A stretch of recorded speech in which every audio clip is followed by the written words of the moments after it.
장사된 지 사흘 만에 죽은 자 가운데서 다시 살아나셨으며 하늘에 오르시어 전능하신 아버지 하나님 우편에 앉아 계시다가 거기로부터 살아있는 자와 죽은 자를 심판하러 오십니다.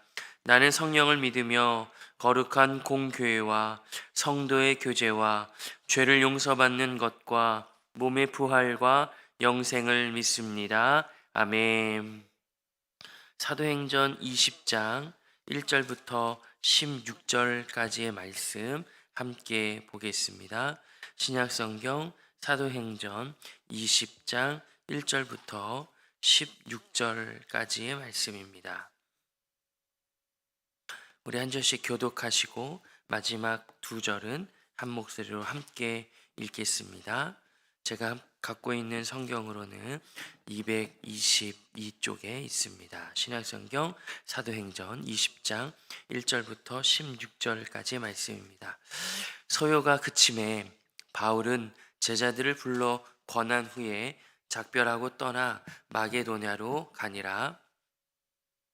다녀가며 여러 말로 제자들에게 권하고 헬라에 이르러 거기 석 달 동안 있다가 배 타고 수리아로 가고자 갈 그때에 유대인들이 자기를 해하려고 공모함으로 마게도냐를 거쳐 돌아가기로 작정하니 함께 가는 자는 베레아 사람 부르의 아들 소바더와 데살로니가 사람 아리스다고와 세근도와 더벨 사람 가이오와 및 디모데와 아시아 사람 두기고와 드로비모라. 그들은 먼저 가서 드로아에서 우리를 기다리더라.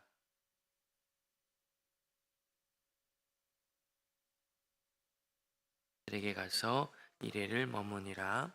그 주간의 첫날에 우리가 떡을 떼려 하여 모였더니 바울이 이튿날 떠나고자 하여 그들에게 강론할세 말을 밤중까지 계속하매 등불이 많이 켰는데 유도고라 하는 청년이 창에 걸터 앉아 있다가 깊이 졸더니 바울이 강론하기를 더 오래 하매 졸음을 이기지 못하여 3층에서 떨어지거늘 일으켜 보니 죽었는지라. 바울이 내려가서 그 위에 엎드려 그 몸을 안고 말하되 떠들지 말라 생명이 그에게 있다 하고 올라가 떡을 떼어 먹고 오랫동안 곧 날이 새기까지 이야기하고 떠나니라. 사람들이 살아난 청년을 데리고 적지 않게 위로를 받더라. 우리는 앞서 배를 타고 아소에서 바울을 태우려고 그리로 가니 이는 바울이 걸어서 가고자 하여 그렇게 정하여 준 것이라. 아소에서 우리 만나니 우리가 배에 태우고 미돌레네로 가서 함께 읽겠습니다.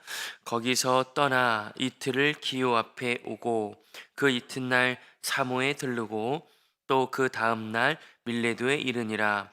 바울이 아시아에서 지체하지 않기 위하여 에베소를 지나 배 타고 가기로 작정하였으니 이는 될 수 있는 대로 오순절 안에 예루살렘에 이르려고 급히 가미러라. 아멘.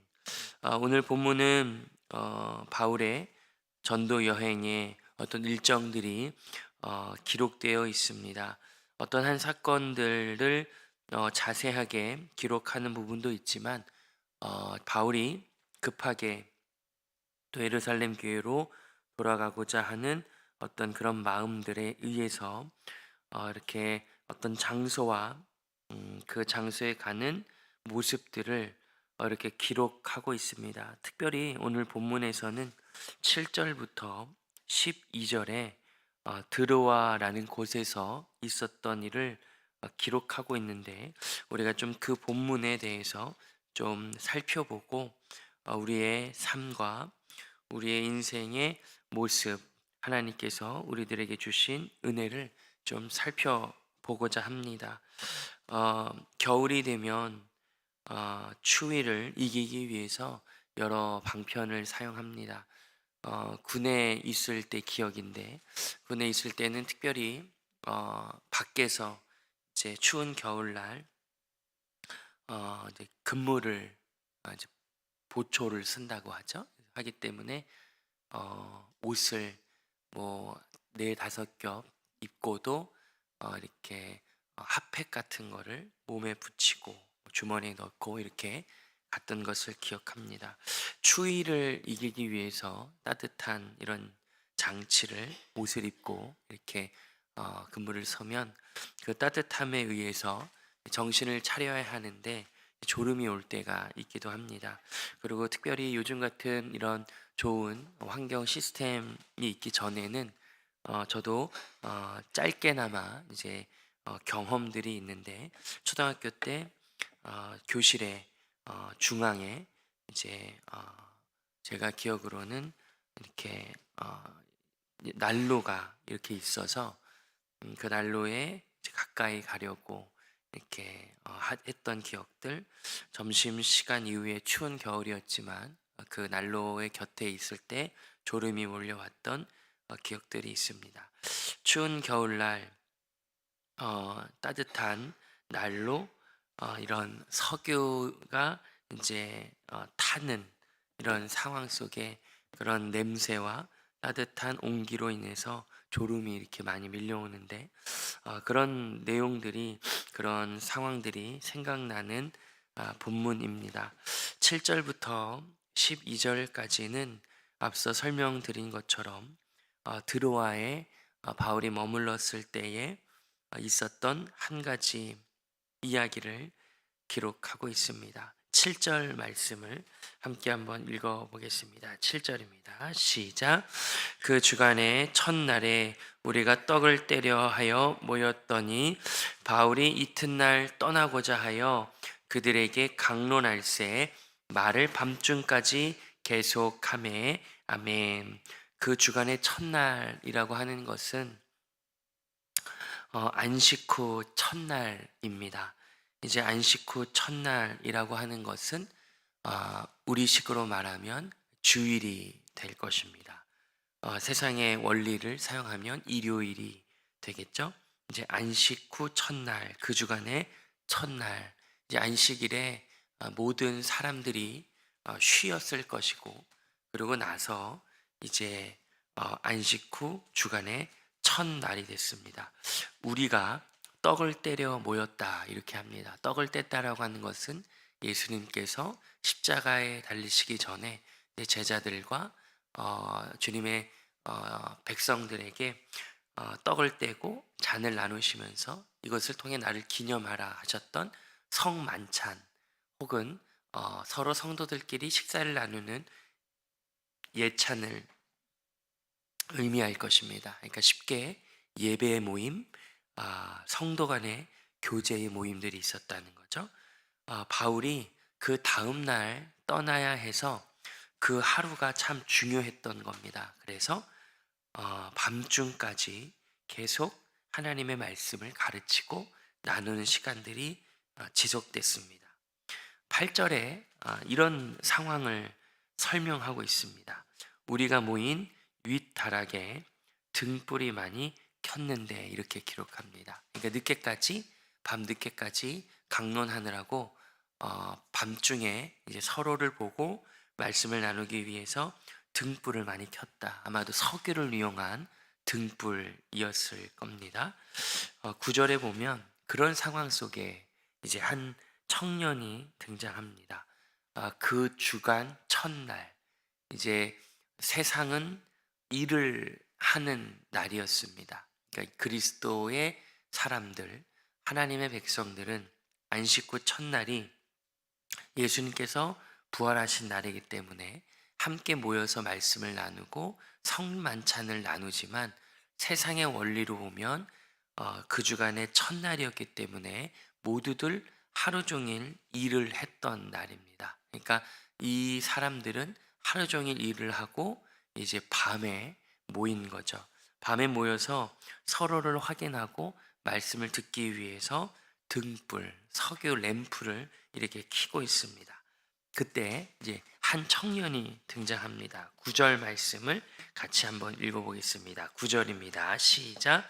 유드고라 하는 청년이 창에 걸터 앉아 있다가 깊이 졸더니 바울이 강론하기를 더 오래 하매 졸음을 이기지 못하여 3층에서 떨어지거늘 일으켜 보니 죽었는지라. 아멘. 유드고라고 하는 청년이 등장합니다. 그러니까 밤늦게까지 말씀이 길어졌습니다. 바울 나름대로는 내일 떠나기 때문에 시간이 너무 아까운 거죠. 그냥 보낼 수 없는 겁니다. 그래서 밤중까지 강론하고 말씀을 이렇게 전하고 있는데, 유드고라 하는 청년이 창에 걸터 앉아 있었습니다. 아마도 사람들이 많이 모였던 것 같습니다. 혹은 바울의 모습이 보이지 않아서 창틀에 앉아서까지라도 바울의 얼굴을 보면서 그 말씀을 듣고 싶었는지 모르겠습니다. 근데 창에 걸터 앉아 있다가 깊이 좁니다. 앞서 설명드린 내용들을 제가 왜 설명드렸냐면, 아마 이 유도고는 젊은 노예였을 것이다라고 성경학자들은 이야기합니다. 아마 그 주간의 첫날, 우리식으로 말하면 월요일이겠죠.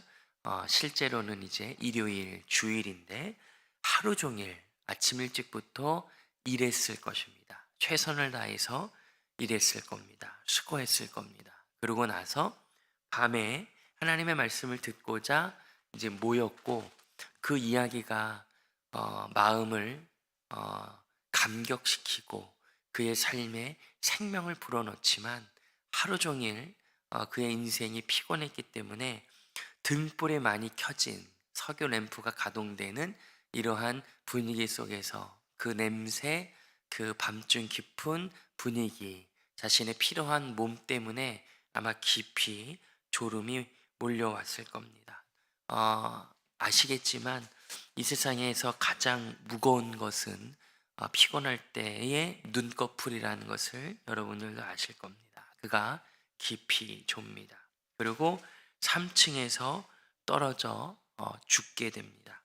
이 유드고라고 하는 이름의 헬라어는 유티코스라고 하는데, 그 이름의 뜻은 운이 좋은, 행운의라는 뜻을 갖습니다. 이 인생이 태어날 때 부모님이 혹은 가족이 이런 인생을 살았으면 좋겠다라는 소망을 갖고 이름을 지었을 것 같습니다. 모두 이름을 지을 때 그렇게 짓지 않겠습니까? 어저께 한 지사님을 만났는데 그 지사님의 이름이 너무 뜻이 좋은 거예요. 모두 다 이름의 뜻이 너무 좋지만 특별히 그분의 이름의 뜻이 눈의 꽃이라는 뜻입니다. 그래서 제가 지사님 뭐 위해서 기도도 하고 한번 이름에 대해서 곰곰이 생각해 봤는데, 눈의 꽃이라는 이름인데 맞나요? 그러니까 그 뜻이 맞다 이렇게 얘기해 줬습니다. 김설화 지사님이신데요. 그 겨울에 태어났다고 하시더라고요.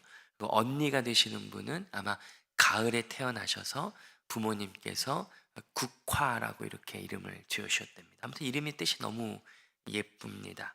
이 유드고라는 청년도 아마 그 부모가 그를 보았을 때 그의 인생이 그 살아가는 삶, 펼쳐지는 인생이 눈에 뻔했던 것 같습니다. 노예로, 종으로 하루 종일 누군가의 명령과 그 체계 안에서 노동을 해야 하는 그런 상황이 눈앞에 뻔했기 때문에, 너의 인생은 운이 좋은 행운의 인생이 되었으면 좋겠다, 일거리가 많았으면 좋겠고 일이 끊어지지 않았으면 좋겠다라는 뜻으로 아마도 제 추측입니다만 그렇게 이름을 지어주지 않았나 싶습니다. 이 인생은 운이 좋은 인생이었을지 모르겠습니다. 행운의 인생이었을지 모르겠습니다. 아니, 주간의 첫날에 열심히 일할 수 있는 기회를 얻었던 행운, 운이 좋은 인생이었습니다. 하지만 오늘 말씀해 보니까 썩 운이 좋은 행운의 인생은 아닌 것 같습니다. 하나님의 말씀을 듣고 그 말씀을 깊이 묵상하고 생명을 얻고 그의 인생에 소망을 갖고 나아가야 하는데, 그의 피로감 그리고 그의 인생의 고단함 때문에 말씀이 들림에도 불구하고 그 3층에서 떨어져 죽게 됩니다. 너무나 안타깝죠?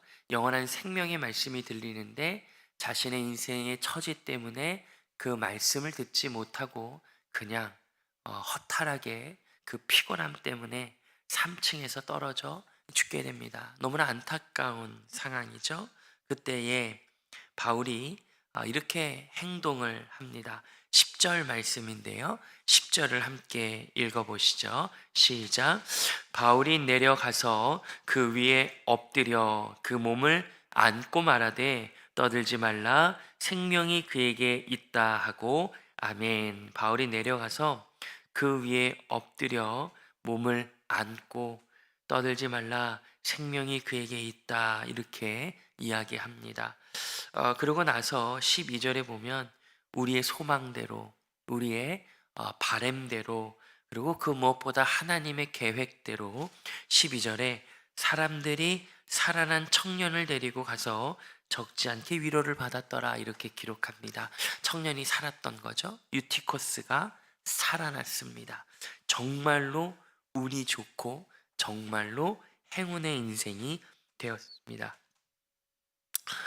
그 청년의 인생을 그 부모님이 그리고 자기가 생각하고 바랄 때는 세상이 생각하는 운이 좋은 행운의 삶을 살기 원했습니다. 하지만 세상과 인간이 원하는 운 좋다, 행운이 있다라고 하는 인생은 결국 3층에서 떨어져 삶을 마감하는 그런 인생이다라는 것을 성경은 우리들에게 보여주십니다. 하지만 정말로 운이 좋은 어감이 별로 좋지 않습니다.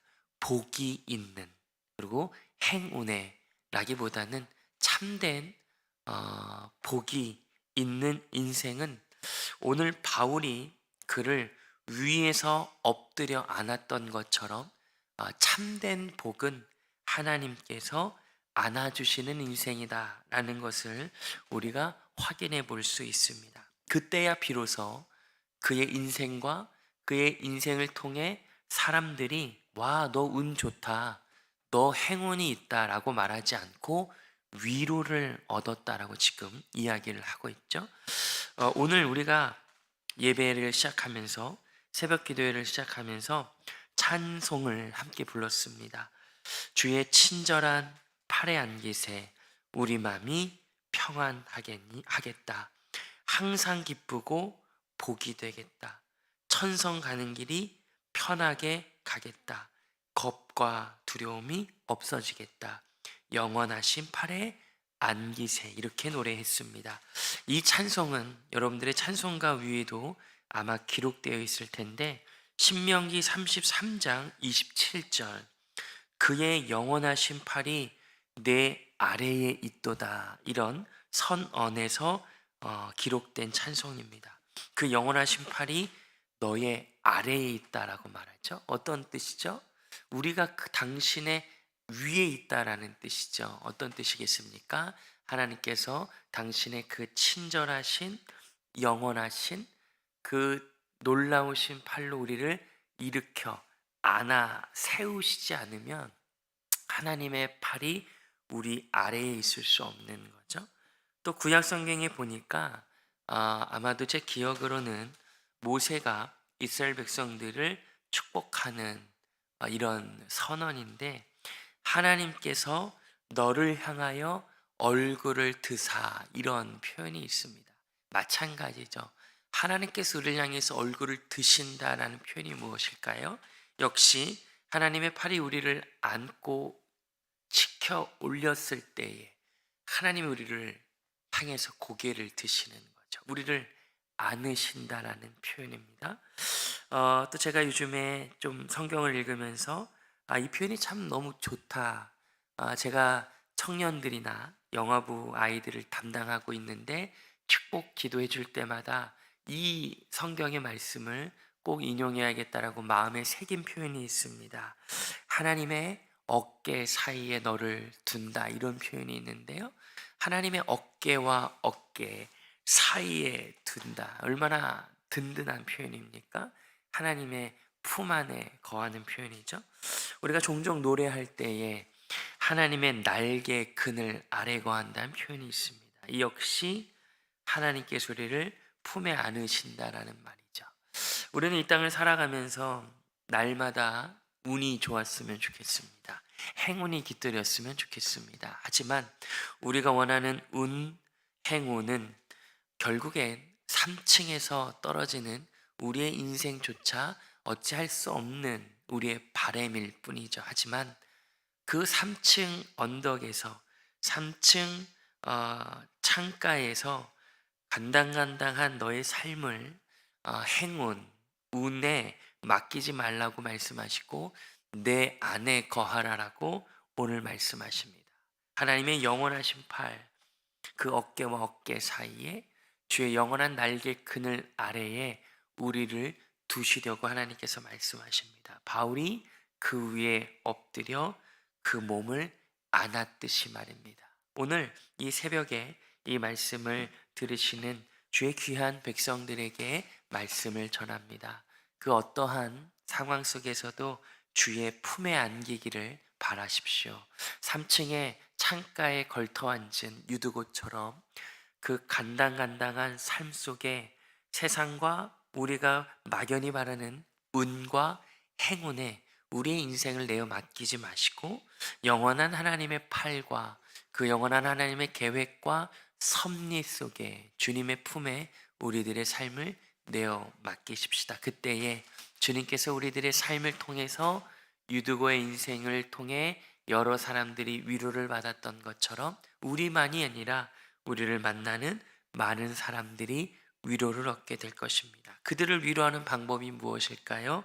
오늘 바울이 유두고를 안아줬던 것처럼 누군가는 여러분들의 안아줌이 필요하다는 것을 기억해 주십시오.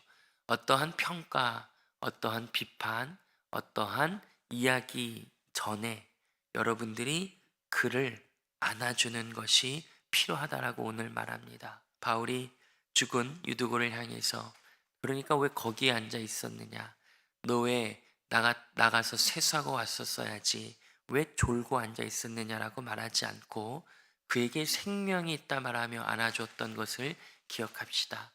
그의 인생, 누군가의 삶에 하나님의 생명이 있음을 기억하시고 그를 안아주십시오. 꼭 신체를 통해서 안아주는 것을 넘어서서 인격과 마음으로 그 사람을 안아주십시오.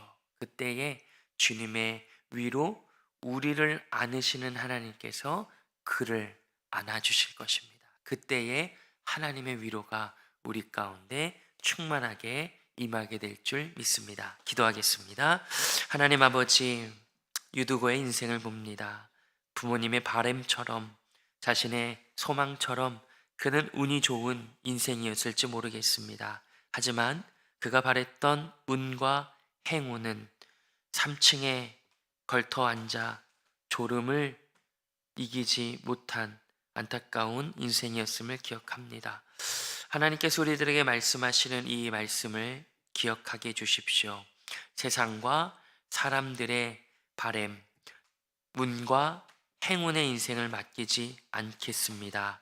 우리를 안으시는 하나님의 마음과 사랑과 섭리에 우리의 인생을 맡기고 싶습니다. 그러한 인생은 힘겹고 어려운 삶들을 안아주는 삶일진데 그 삶을 살게 하여 주옵소서. 그러함으로 우리의 인생에 우리에게 먼저 주신 주님의 위로가 누군가에게 흘러가게 하여 주옵소서. 예수님의 이름으로 기도합니다. 아멘. 찬송가 361장 기도하는 이 시간 1절과 4절 함께 찬송하겠습니다. 기도하는 이 시간 주께 무릎 꿇고 우리 구세주 앞에 다